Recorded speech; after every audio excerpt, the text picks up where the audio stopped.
Hello, I'm John Evans. I'm running for judge of the Harrison Superior Court. I'm running against Roger Davis, who's just finishing his second term in that position. A lot of you probably know me already. I've lived for the last 16 years just north of Ramsey. I live there with my wife and our two children. We go to church at St. Michael's in Bradford, Indiana, where I teach high school Sunday school. I facilitate our high school prayer group there.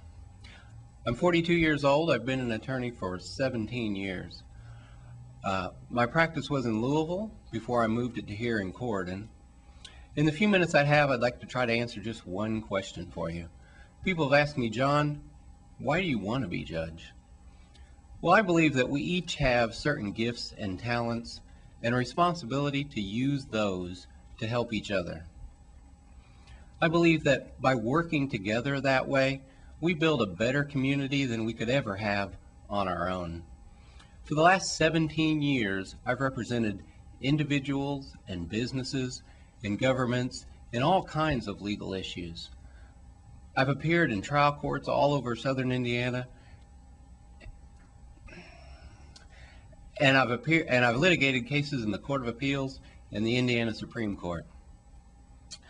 For the last 5.5 years, I've been the public defender here in Harrison County, and I've represented hundreds of people right here. But even more important than all that experience, I believe I have the personality and the disposition to decide cases fairly and respectfully.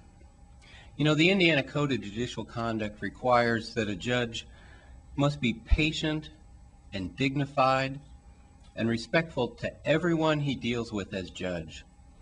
It requires that he require lawyers and staff and other court officers to act that same way.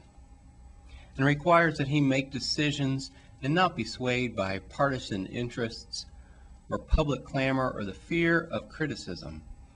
I believe if I'm elected judge, I can do all those things. But perhaps more importantly, I believe that this community deserves just that.